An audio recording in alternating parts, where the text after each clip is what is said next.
2021 seemed to be Ryan Reynolds' big year as the 45-year-old Canadian starred in 3 new movies: Free Guy, The Hitman's Wife's Bodyguard, and, of course, Red Notice. And even though we still have to wait a long time for release of Deadpool 3, another new movie with Reynolds will soon be coming to home theaters. The talk is of The Adam Project, a kind of sci-fi adventure film that revolves around a time-traveling pilot named Adam Reed. His objective is to travel back in time, where he must team up with his 13-year-old self and his deceased father in an attempt to save the future. As director Sean Levi told Vanity Fair, Reynolds is not as lighthearted in this movie as you might remember him from Free Guy. Instead, he is profoundly cynical and scarred by life.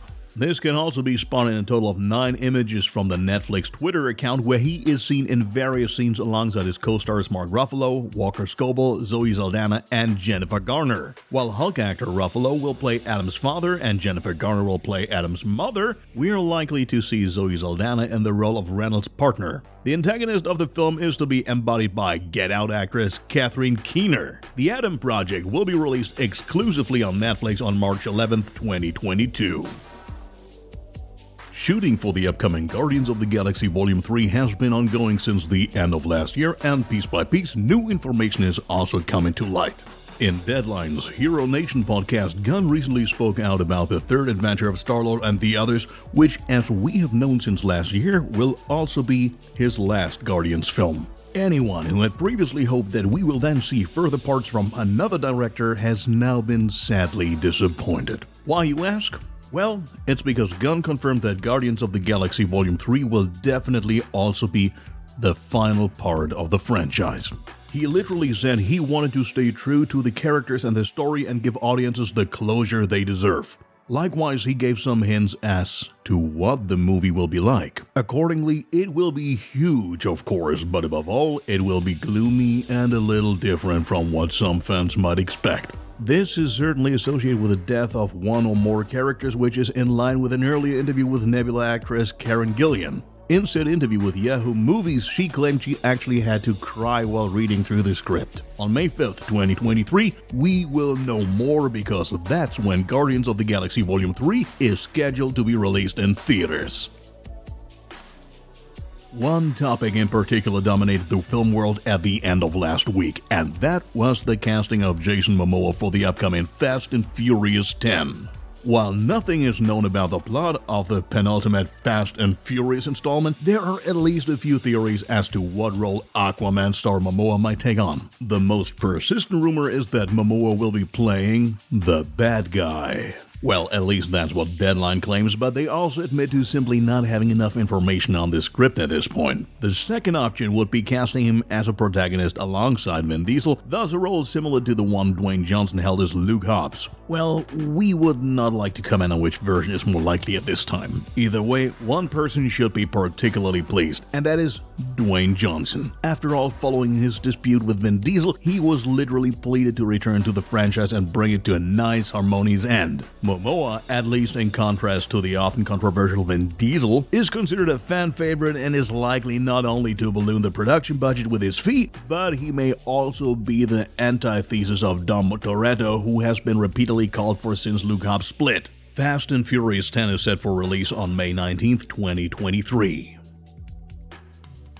The Loki series on Disney Plus opened up the multiverse, which is so important for Phase 4 of the MCU, and thus it also paved the way for movies like Spider-Man No Way Home or the upcoming Doctor Strange and the Multiverse of Madness. Now, barely a year after the release of the first season, the second season is all ready to be shot. As the Portal Backstage reports, filming is scheduled to start as early as this summer, with Pinewood Studios near London being the shooting location. No longer involved will be director Kate Herron, who had already ruled out a new commitment in advance, which probably was due to the very late communication of Season 2. We hope that, at least in front of the camera, familiar faces like Owen Wilson or Gugu Mbatha-Raw will be back. Should they be able to stick to the schedule, we will get to watch the second season on Disney Plus at the beginning of 2023. Foundation is definitely one of the bigger names on the Apple TV Plus streaming service. The science fiction series revolves around a story taking place in the future where humanity is no longer confined to Earth but scattered across many different planets throughout the galaxy. At the top of the food chain is the so-called Galactic Empire, which governs the various human colonies. The first season mainly centered around 4 characters who try to do their utmost to secure the future of the human species in extremely unstable times. Thus, all must be done to counter the collapse of the galaxy, and for this purpose, the so-called Foundation was established by Dr. Harry Seldon. The cast around Jared Harris, Lee Pace, Lou Lavelle, and Leah Harvey is now growing a lot for Season 2. Let us introduce you to a few new characters. First, there's Dimitri Leonidas playing Hober Mallow. He's a cunning merchant operating according to his very own morals and wants nothing more than to ply his trade. In addition, there's Bel Rios, who's embodied by Ben Daniels. He's the last great general of the Superliminal Fleet, and as a soldier, he's naturally committed mainly to the Galactic Empire, although this trust seems to be dwindling ever more. Isabella Loveland, on the other hand, plays the cheerful cleric brother Constant, who spreads her teachings throughout the Galactic Empire and is a thoroughly convinced believer in her faith. Her counterpart is the cleric Polyverizov, who, besides his drinking problem, is utterly cynical and has a razor-sharp mind. He is portrayed by Kulvinder Gear.